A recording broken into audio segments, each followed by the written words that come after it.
Hi guys, I'm live.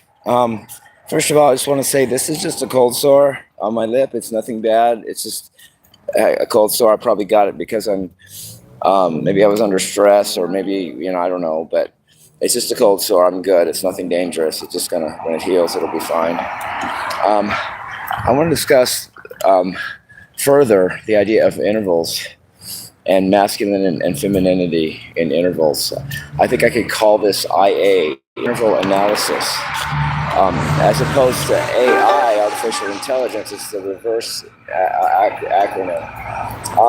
But here goes. Let's just jump right into it. It's like a music theory lesson here.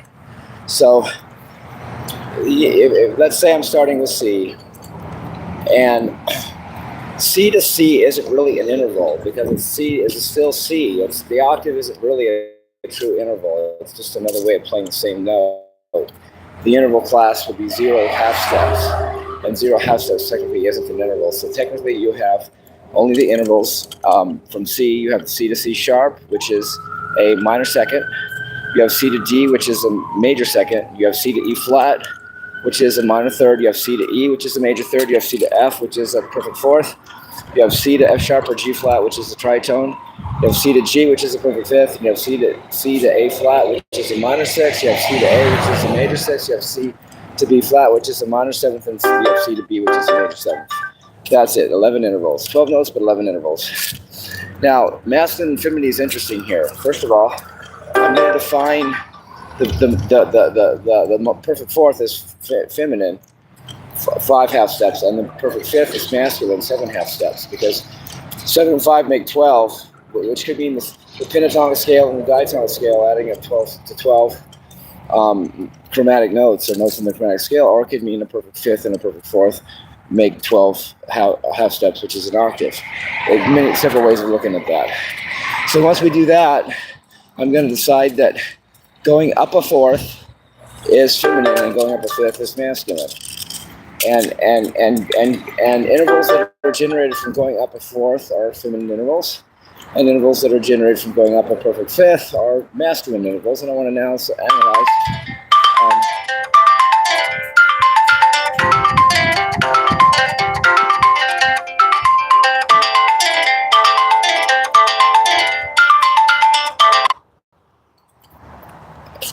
I want to analyze the femininity or masculinity of each of the 11 intervals.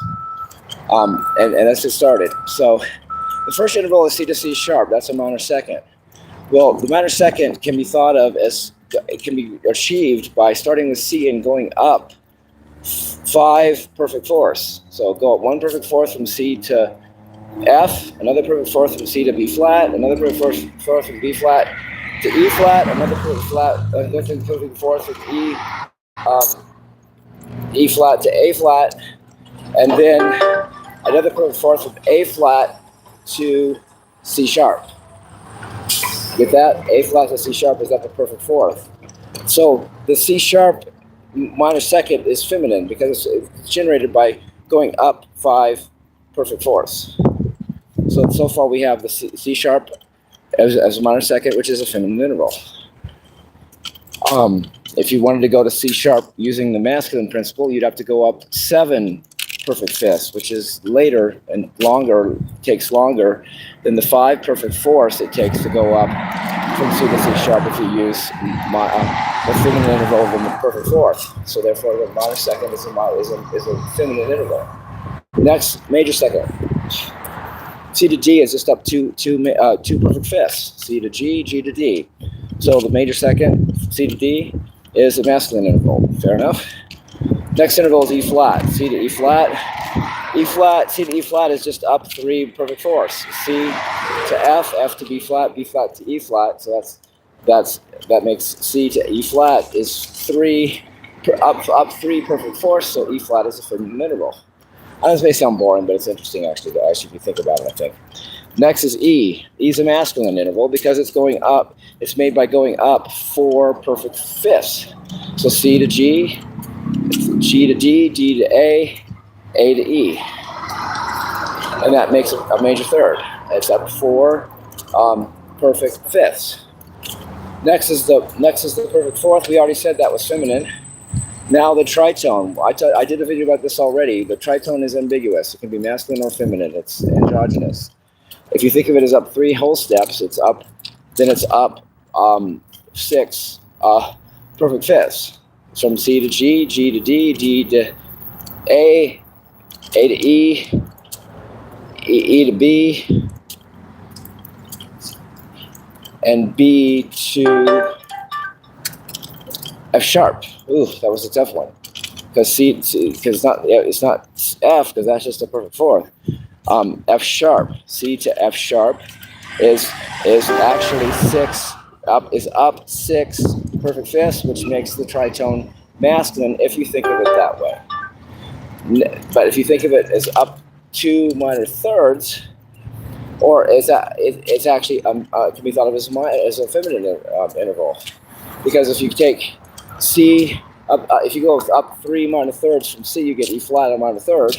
So because that's going from C to F, F to B flat to E flat. And if you go up another minor third from E flat, you get E flat to A flat to D flat to F sharp, because D flat to F sharp is a perfect fourth. And like I said before, C to F sharp is the tritone. So in that case, the tritone is a feminine interval because it's up 2 minor thirds, and a minor third is a feminine interval, so 2 feminine intervals is a feminine interval. So in that context, it's a feminine interval. So it can be either a masculine interval or a feminine interval equally. So it's ambiguous and or androgynous interval. Okay, now perfect fifth is next. C to G. That's a feminine. I mean, that's a masculine interval. We define the perfect fifth as masculine. Next is C to A flat. C to A flat is a feminine interval because it's achieved by going up 4 perfect fourths. So from C to F, from F to B flat, to B flat to E flat, from E flat to A flat, and A flat is a minor 6 above C. Next interval is C to A. It's a major 6. Well, the major 6 is a masculine interval because the major 6 is up 3 perfect fifths. C to G, G to D, D to A. And D to A C to A is a major 6. Next interval is the B flat. That's the minor 7th. Well, that's a feminine interval because that's just up 2 perfect fourths. From C to F to B flat. B flat, C to B flat is a minor 7th. Last interval that we've talked about is the major 7th. Major 7th is a masculine interval because it's up 5 perfect fifths. So you go from C to G, C to G, G to D, D to A to E, and E to B. And C to B is a major 7th, which is up 5 perfect fifths, which makes the major 7th a masculine interval. So that's interval analysis. I don't know what Rick Beato's doing on his time and channel, but I wanted to document this while it was fresh in my mind. So if Rick either thinks of it after me or thinks it from me, then I document that I thought of it on this date, and then at least I documented my process.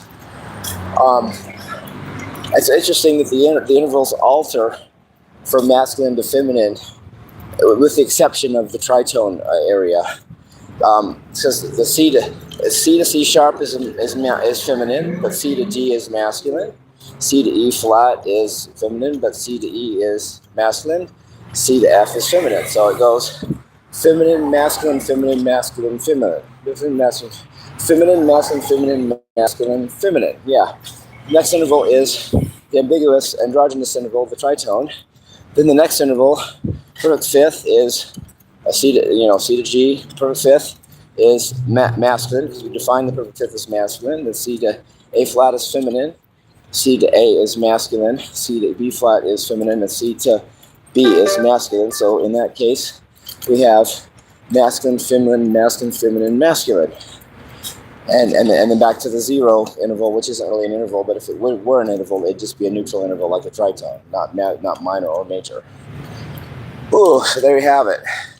There's 5 feminine intervals, which are the minor second, minor third, perfect fourth, minor sixth, and minor seventh. There's 5 major intervals, or masculine intervals, which is the whole step, the minor third. There's 5 masculine intervals, which is the whole step, the major third, the perfect fifth, the major sixth, and the major seventh. So there's 5 feminine intervals, 5 masculine intervals, plus 1 ambiguous interval, which make 11 intervals. And that's all the intervals in music, because you don't have a 12th interval, because that would just be the octave, which is just the same as a unison, which technically is just playing the same note in a different range, but just not really an interval. So I hope you guys enjoyed the lesson. Love you guys. Peace. Welcome back.